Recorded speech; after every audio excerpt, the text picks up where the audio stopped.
Alors, qu'est-ce qu'on a? On a un bon réalisateur, des bons acteurs, des jolis effets spéciaux. Qu'est-ce qui nous manque? Un bon scénario peut-être? Générique.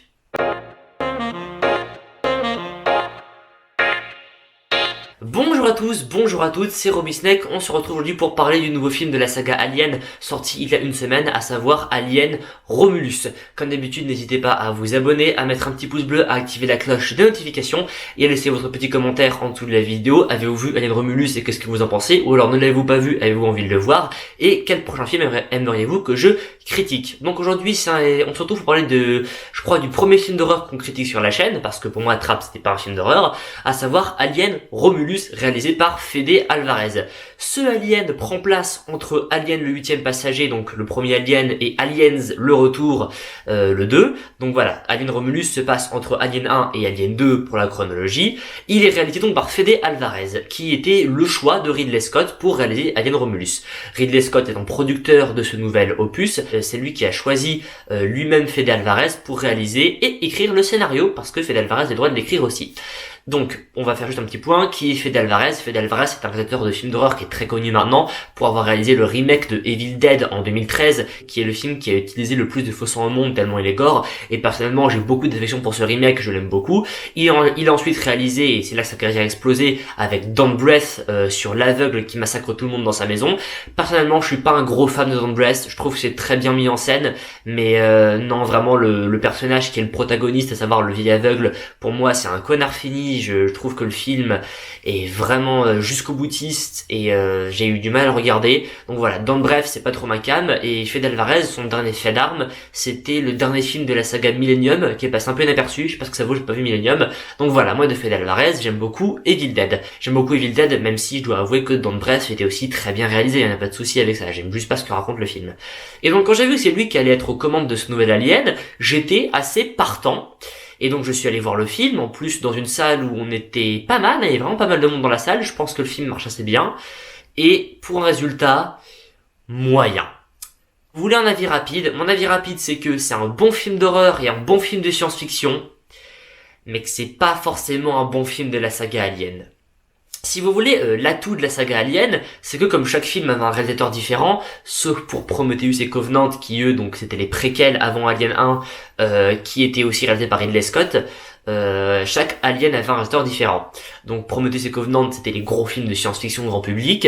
Alien le 8e passager, c'était le film d'horreur, le film à suspense. Aliens le retour, réalisé par James Cameron, c'était le gros film de guerre avec des guns et des gens musclés. C'est là qu'on a vu aussi la première apparition de la reine alien.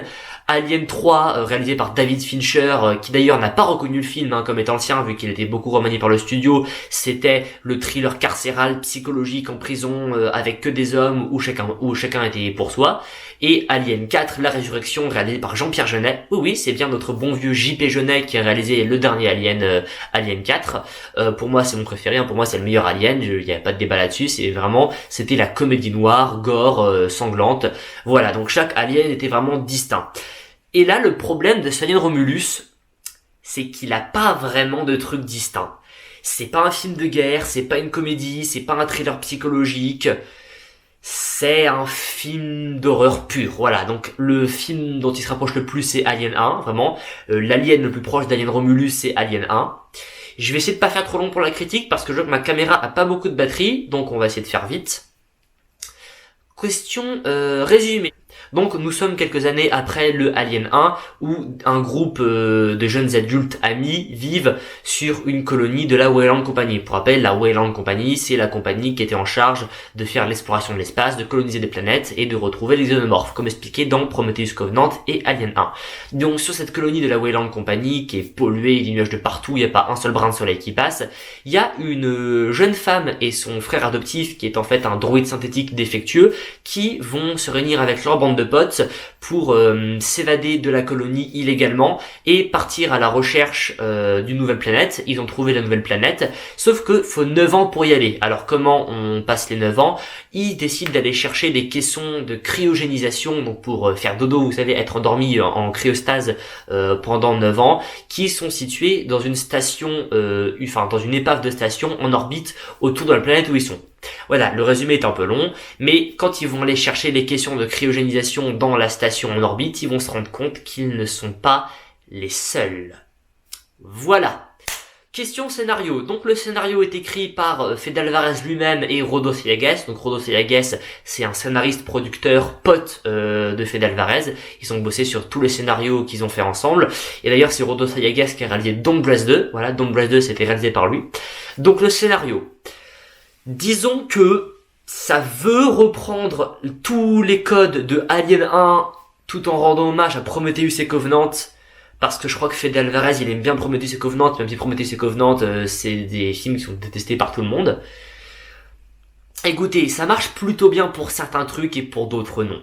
Parce que le film est bloqué entre cet hommage à vraiment reprendre aux sources, reprendre cette horreur et ce suspense qu'il y avait dans Alien 1, et je trouve que ça marche bien pour avoir revu Alien 1 récemment, qui est vraiment un film d'horreur lent, de suspense, quand t'as une ambiance, Alien Romulus se rapproche vraiment de Alien 1, c'est un bel hommage. Mais en voulant reprendre les codes et les choses mises en place par Prometheus et Covenant, qui étaient plein d'incohérences scénaristiques, qui n'avaient rien à voir avec le reste de la saga, qui foutaient le bordel partout, disons que le scénario se perd un peu, voilà.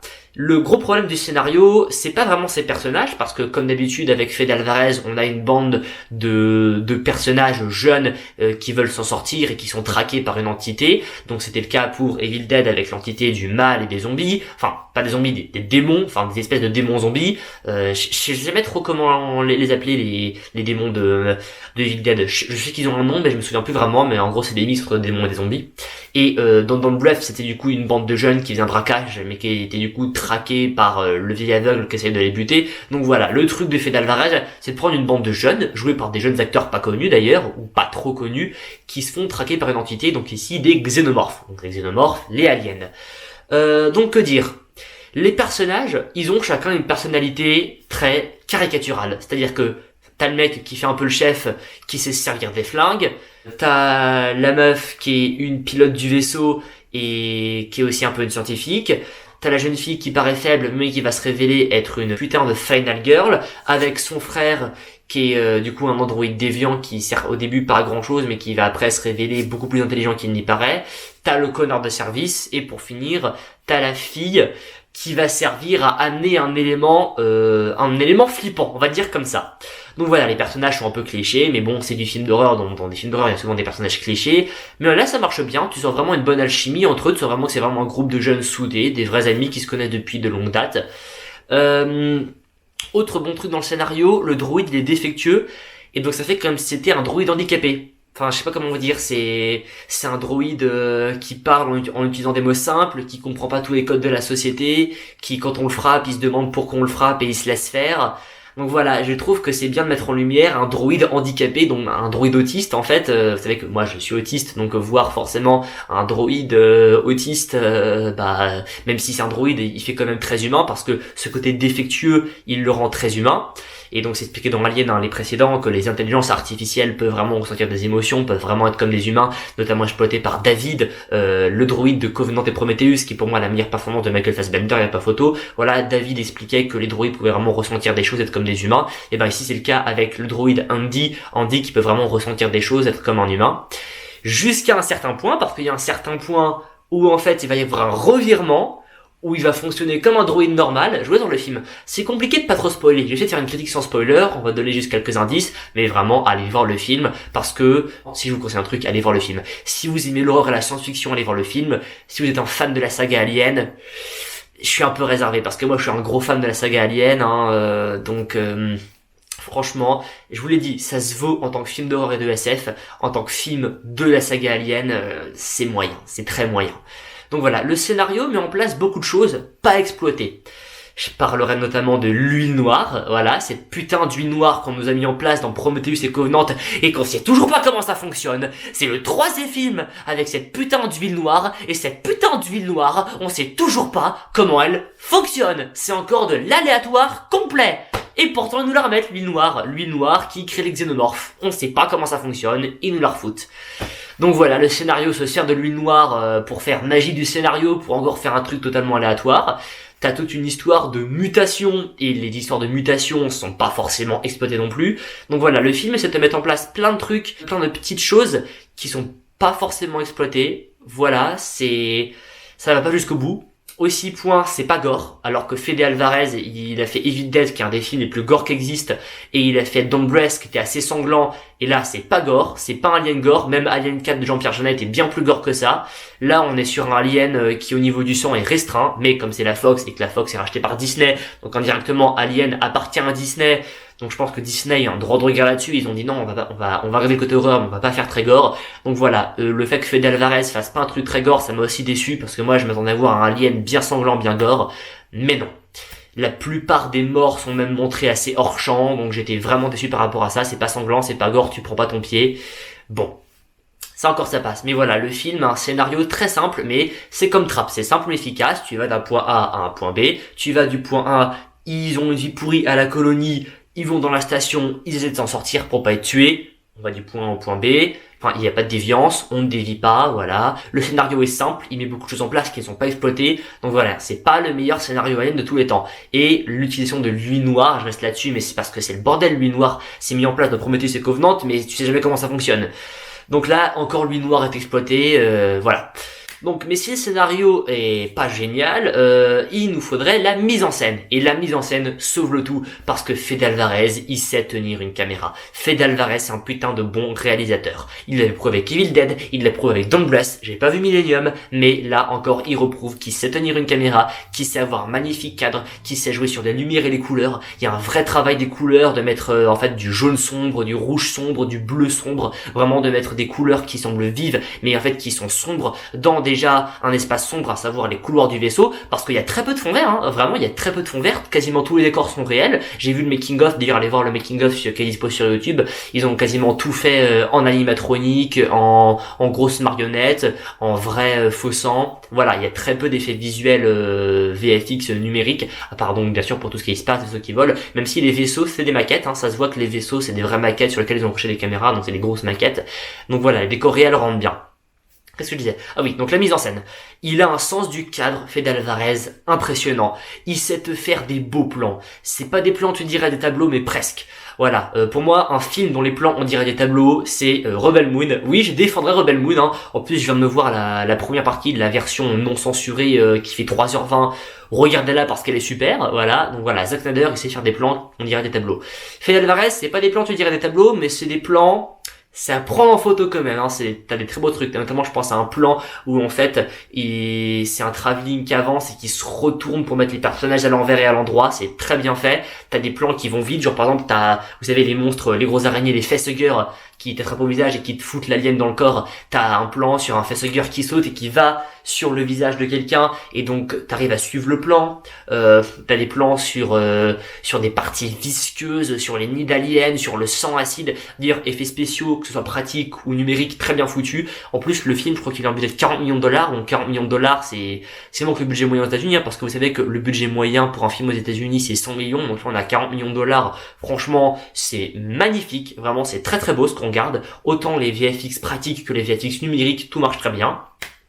Du coup, les facehuggers, c'est un mélange de pratique et de numérique. Les aliens aussi sont un mélange de pratique et de numérique. Le monstre final, qui est vraiment le monstre mutant final, je crois aussi que c'est un mélange de pratique et de numérique, mais il fait quand même très numérique. Par contre, il fait plus numérique que pratique pour le coup. Vraiment, la mise en scène, super, et le sens du cadre, les idées de mise en scène, les mouvements de caméra qui vont en haut, qui vont en bas, qui font des travelling, qui font des zooms, qui font des petits plans séquences, les visions subjectives dans les yeux des facehuggers. Vraiment, c'est super bien fait. Les facehuggers sont remis à l'honneur, on n'en a jamais vu autant. T'as vraiment des hordes de facehuggers qui en fait se jettent sur les jeunes qui couvrent et du coup, t'es en train de te dire est-ce qu'ils vont se faire attraper ou pas. Les xénomorphes, très bien fait. Alors c'est des xénomorphes classiques, hein. Y a pas vraiment de renouveau par rapport au premier Alien. C'est des xénomorphes comme d'habitude, avec le grand crâne, la grande queue, humanoïde. Bon, il y a pas vraiment révolutionnaire. Ce qui est révolutionnaire, c'est le monstre final. Le monstre final, je vous spoil pas comment il est. N'allez pas chercher sur Google comment il est, mais il est assez bon dans son design, il est très flippant, parce que c'est peut-être un des aliens les plus humains qu'on ait vu, juste pour vous dire ça comme ça, c'est peut-être un des aliens les plus humains qu'on ait vu. La scène de sa naissance, c'est horrible à voir. Là, pour le coup, t'as pas mal de jets de sang, mais vraiment, la scène de comment ce monstre final naît, vient au monde, c'est waouh, c'est fort. Là pour le coup il y a une très très bonne idée, ils ont fait fort, encore par rapport à lui noir. Mais voilà, la mise en scène, là pour le coup ça sauve tout le truc. Si vous n'êtes pas inclus dans le scénar, au moins vous serez dans la mise en scène, dans la réalisation de Fede Alvarez, qui est un super bon réalisateur, qui arrive vraiment à te plonger dedans, vraiment avec ses lumières sombres dans ses couloirs étroits, qui arrive à te faire sentir près des monstres. En termes de mise en scène, t'as aussi beaucoup de choix de retourner à tout ce qui est sexuel. Donc vous savez, pour faire la petite histoire, le créature alien, elle a été créée par H.R. Giger, qui est un artiste suisse, qui a passé toute sa vie à créer des œuvres très très sombres avec un stylo à peinture. Pour faire des œuvres très axées sur tout ce qui est le sexe, tout ce qui était phallique, tout ce qui était vaginal. Donc vraiment, allez checker Google Images H.R. Giger. Vraiment, je vous encourage parce que c'est un très très bon artiste. Moi, c'est mon artiste préféré de tous les temps et c'est lui qui a créé le design original du Xenomorph que voici. Voilà, ça c'est le design original du Xenomorph avant que Ridley Scott le repère pour Alien. Parce que voilà, la créature a été créée avant que Ridley Scott fasse Alien. Et c'est Giger bien sûr qui avait designé tous les décors du premier Alien. Je crois aussi qu'il a designé tous les décors de Prometheus avant de mourir parce qu'il est mort en 2014 et Prometheus c'était en 2012 si je me souviens bien.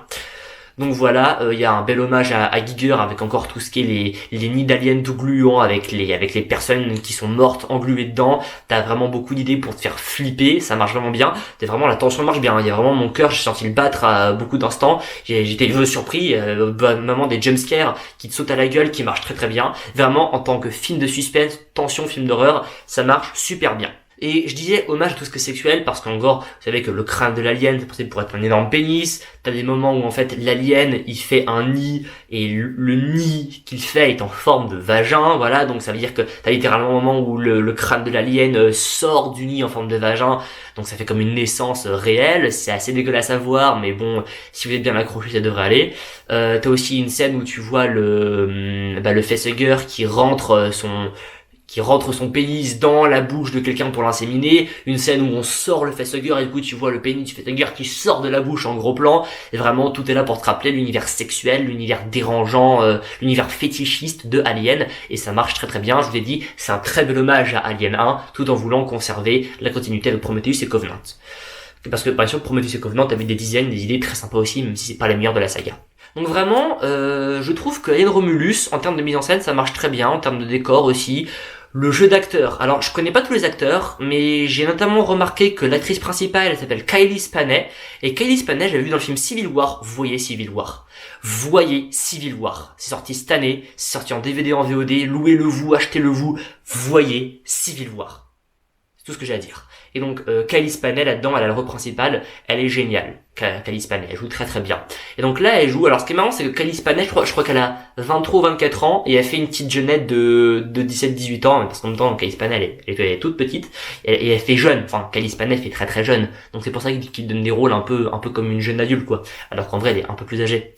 Mais vraiment, je trouve qu'elle joue très très bien. Tous les autres acteurs, ils s'en sortent très bien aussi, je trouve, vraiment. L'acteur qui joue Andy le droïde, magistral, meilleure performance du film. Vraiment, l'acteur qui joue Andy, il joue super bien, à la fois au début le droïde un peu autiste, un peu désorienté, dysfonctionnel, et ensuite le droïde en parfait état de marche et un peu méchant. J'en dirai pas plus. Vraiment, ça fonctionne très très bien. On a aussi le retour d'un personnage du premier Alien, sauf que je me suis dit, attends, l'acteur est mort en 2020. Alors comment il a pu être là? Deepfake. Vous savez, le deepfake, c'est quand tu prends le visage d'un acteur et que tu le colles sur un autre acteur avec des points de motion capture. C'est-à-dire que tu vas prendre, je sais pas, un figurant, un cascadeur qui va avoir des points de motion capture sur le visage, et par ordinateur, tu vas prendre le visage du vieil acteur et le coller sur le visage de la doublure. Et du coup, je me demande, attends, ils ont sa voix aussi. Bah oui.